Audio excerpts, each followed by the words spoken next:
What's up? Que lo que et salut, world language teachers. Welcome to the Practical Proficiency Podcast, where we make the transition to proficiency-oriented instruction in your world language class in a way that works for you, your unique context and teaching style, and doesn't sacrifice your well-being along the way. I'm your host, Devin Gunning, the teacher, author, conference host, curriculum creator, and consultant behind La Libre Language Learning. This podcast is for the creative world language teacher like you, who's ready to ditch the overwhelming pressure of switching to acquisition-driven instruction and CI overnight. You're ready to discover how using more target language in class can actually bring you and your students more joy instead of adding to your plate.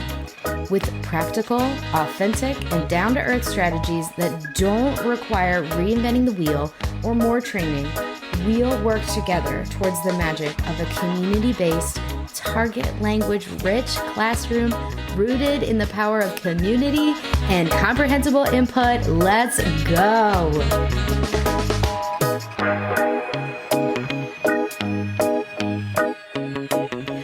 Salut mes chers! This is it, y'all. This is element 10. We are in it. This is the very last element of world language proficiency instruction. And I'm sure that you are excited to talk about this one because it's culture time. Now, when you're talking about world language and culture are inextricably linked. It is impossible for you to have a language class without talking about culture because culture is embedded within the fabric of language itself, which is what makes it so gorgeous and interesting. And we want our students to have that same experience as well. So the more you try to separate it, the more unnatural it is, and actually the more stressful it is. So let's see if we can make this a little bit easier for you by giving you some ideas on how to make sure that culture really is interwoven into everything that you do. One of my favorite sayings from the early days of La Libre, it's something that I still stand behind, is that nobody puts culture in the corner. Like for world language teachers, especially since we have, not great curriculums and support to work with most of the time. We as the world language department usually get billed in with the electives and we get put in the corner. Well, nobody puts culture in the corner. So since we don't have a lot of great resources to teach culture, I want to and you can't really teach culture anyways, let's make sure that we are talking about this in a way that helps your students to not only understand themselves, but understand all of the humans that they can possibly interact with in the world around them and make connections in that beautiful way that, think about the reason that you teach a world language.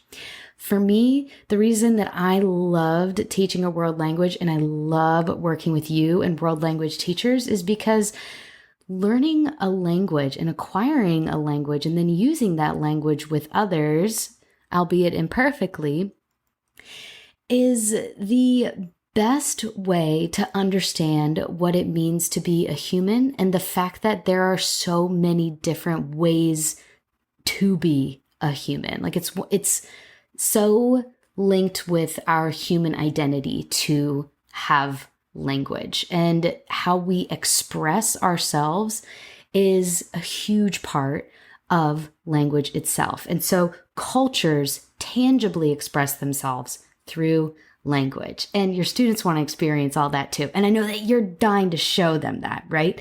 So let's talk about some ways that this looks different in a proficiency environment and ways that you can reel students in better with this. So here's the guiding light that I'll give for you. Students interact with the target culture in the target language as much as possible. Also, use the mirrors and windows method. This is where students have an opportunity to both see themselves and better understand other ways of being a human. The mirror is them, oh, I feel seen. And then the windows are, oh, that's how others think, feel, and move through the world. I feel like I better understand not only myself, but how others feel And it's such a great empathy builder. Okay, cool. Like that's great and all, but how though? Let's zoom in a little bit. Whenever possible, your students are interacting with the target culture in the target language. What does that look like? You know, I'm practical, so I'm going to give you some examples.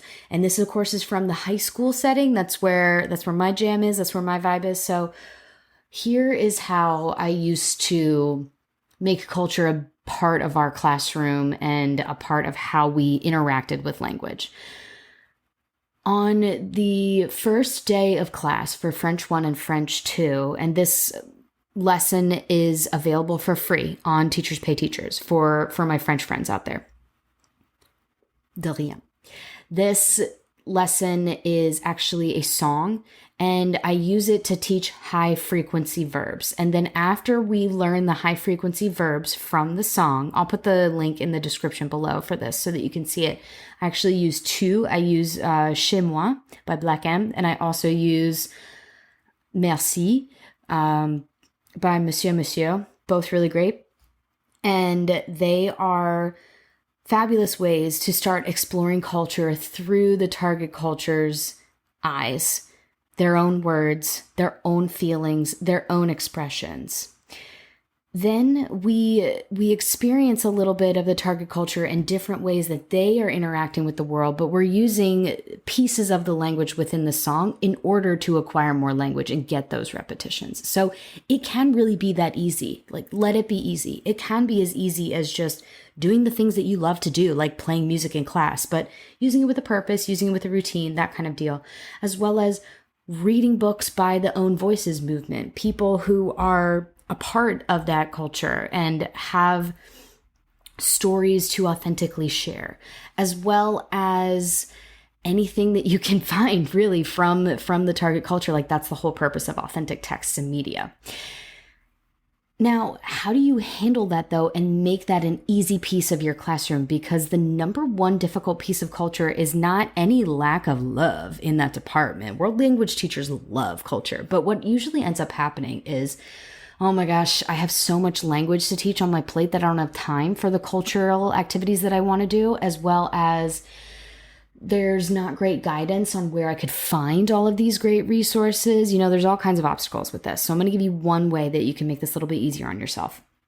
The first thing is to start building yourself a bank of authentic texts, songs, and documents that you can start to use year after year after year. Like, I had the same 6 Dia de Muertos videos that I would use every single year. And because they were good, you know, like you use one just because you need it one year, and then you ditch that mediocre one for a better one next year, and you start to build up a library. And the other piece of this too is that when you're working with these cultural texts, these very rich cultural texts, a way that you're working with them is following the intercultural guidelines and the 5 C's with ACTFL, where you are asking students to, as they experience these cultural items, to reflect on and compare, what does this say about this community? And how is this similar or different to something that I do in my own life or my own community? Like, reflection is a huge part of culture and what we're trying to get students to do. Because the whole goal of culture is to move towards, in your curriculum, that enduring understanding, which is also another great way to get to really good, deep culture. And a nice, tangible, practical way that you can do this too is think about both of those songs have to do with like pretty deep cut social justice themes. So a thing that people get tripped up about a lot with culture is, I don't know how to talk about like the deep themes with culture with my students unless I'm using the target language. True, I see you for that. But know that many themes, especially with social justice, like you can use cognates for that. And you can talk about the surface level true, untrue facets of things like c'est juste, c'est pas juste, and have students sort a lot of statements in the target language in order to still make any kind of position statements about what they're seeing and experiencing. The thing to avoid when you're working with culturally rich items, artifacts, perspectives, products, practices, any of that, is that you are not there to tell students what to think or to summarize or feel about what they're experiencing. Like, the beauty of your job is you're opening the window to them, to this whole backyard, this whole garden that they just never had access to before. So you're just opening the door and letting them run wild a little bit and helping them in their processes themselves, that self-reflection, that growth mindset, as well as figuring out how to navigate new ways of thinking and being. What does that look like? It looks like you very often asking, what do you think that says about this situation? What must they think is important? What must they feel is not important? What must they prioritize? Or where do you think that comes from? Like, what element of history do you think you could pull that from? Or an important question to ask too, of course, is who's represented here and who's clearly not represented here? It's a very, very good question. Like, you're not here to tell students what to think. Students are smart. They're very observant and they know a lot about the world. And sometimes they know more about the world than we do, especially like students have a lot to bring us and to teach us. So our job is to open the door, show them the windows and mirrors, and let them explore and give them focused opportunities in a safe space to explore these things. You also will get a lot more bang for your buck if you use the principles of deep rather than wide. That means that the age of trying to figure out an entire country is gone. Instead, go visit a city with your students. Go look into a specific community within that city, or a specific undercurrent of culture within that city. My favorite example of this is recently when I was creating a resource, a virtual field trip to Senegal. I didn't even know where to start. I was like, oh my God, there's so much cool stuff to talk about in this place. Like, where do I start? And I said to myself, let's go deep rather than wide. Like, let's go down the full rabbit hole of the fashion here is insane. Let's do that. Because like, we could do food. You could do food in any place. Like, that's always an option to you. But fashion has a really interesting story here, and it is thriving in Senegal. And there's a lot going on in Dakar too. There's so many other things that you could talk about. But specifically in Senegal, I found so many things on fashion that I was like, boom, that's where we're going. And sure, you might miss out on other things, but if you turn your focus in and you like really focus in on that lens, it's kind of like a picture.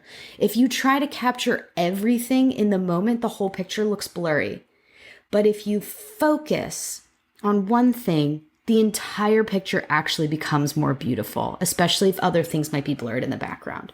So your job is to pique interest, is to get them asking questions, right? Is to ignite that love for exploration. Or if you're like me and you live in a place where many people never ever leave the place that they were born and have no desire to do that, your job is to show them that there's a big ass world out there and that there are many people that they will interact with who have been to many, many different places and have many different versions of what it means to be a human, including what are different versions of politeness? What are different versions of being a good friend? What are different versions of honesty? Like that's what culture really is. There's a whole iceberg to it as well. There's that surface level, and then there's that secondary level and a tertiary level. And with that in mind, also be diving into yourself DEI principles to guide which materials you use to help students explore a culture themselves. Like, you're not in charge of making sure that students understand this, that, and the other about places that you are studying and cultures that you are diving into. It's more your job to help them figure that out themselves. And they will come to different conclusions than you, and that's wonderful. And my last tip for you is that you provide the opportunity for students to expand their worldview through meaningful cultural resources. Lead with varied and useful images rather than trying to explain typical aspects of a culture. So let's take the French teacher conundrum that we always have. I don't find this as much with Spanish teachers, although it certainly does exist. But for French teachers, it's not as bad as it used to be. But we still have to have this motto of, like French class is not about France. There are more registered French speakers in the country of the Democratic Republic of the Congo alone than the entire population of France. So it has never been just about France, and it most certainly is not today. So it's not going to be the whole focus of your class, and it might be evenly like in my class, it was like a blip in the radar because we've got a whole big world to talk about. But you will have a lot more success with conveying and helping students conveying the reality of a place and what it means to be a person from that place if you actually show them images from that place, rather than, doing a PowerPoint where you say, people from this culture tend to do this, this, and this. Like, could you imagine if somebody did a PowerPoint about what it means to, like, for me, like what it means to be an American? That makes my heart hurt. Or like what it means to be a Canadian. It's like kind of hard to swallow when you think about. So it's made me rethink a lot what an actual culture lesson means, because we're not just talking about facts. Like, remember, you're not a history teacher. We're talking about people's ways of being and ways of life. Like, my identity as an American is a very multifaceted and complex thing, and you can't put that into a PowerPoint. So I would instead, if I was teaching about Americans, I would instead take students to a city in America and show them a bunch of videos of different Americans talking about what it means to be an American, and all of the different issues as well as positive things that we have about our identity. Like that, I think would be a lot more meaningful. And I feel like you get a much better idea for that. So like, remember your own identity when it comes time for you to teach, quote unquote, teach culture, that culture is so personal, and is really, culture at the end of the day is just putting a term to help explain, describe, and codify how people express their identity through both tangible and intangible things. So like, it's a big deal.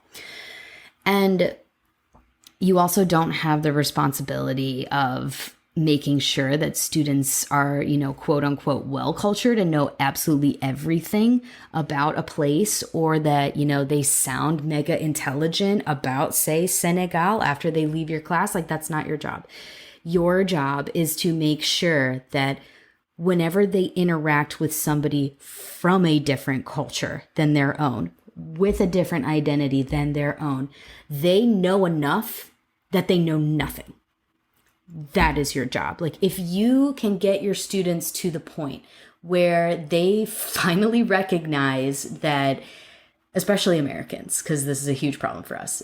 So for like my North American friends, and if you have a different identity, I'm sure that you've experienced this with Americans before.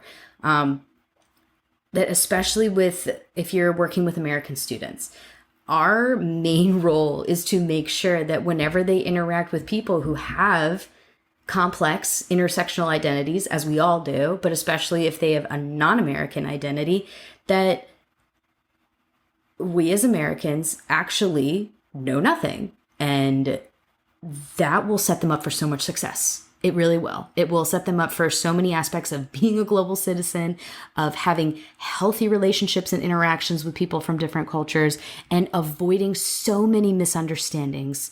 Because at the end of the day, like, this is one of the things that we do in our class that has the biggest impact on our students' future success, is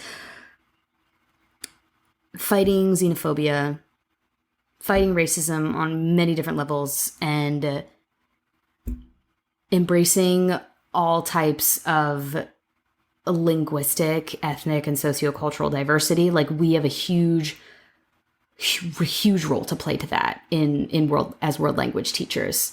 So if you feel after talking to your students and being with them for a year, because many of us in the high school sphere only get our students for a year. If you can move them through your class and after a year, they finally understand that they actually know nothing about what it means to be a human and that there are so many different ways, vibes, and forms of expressing this, you did your job. That's great. I would say that that's your top priority more than making sure that they can, name the different foods that come from different places or that they're well-versed in different holidays and festivals. Like, those are cool too. And those are great ways to help get them to that point. But that's really going to make the most impact for them in their life. And I know will mean the most for you, because I know that the reason that you're a teacher is you care about them as people. Like, you want to help be a part of the movement of changing how people interact in the world with the other, with the different, with the person with the accent. So since I know that you're so passionate about this, your culture moments, lessons we'll call them, in your classroom are a pivotal part of that. And with that, that's our series, y'all, for the 10 elements of world language proficiency instruction.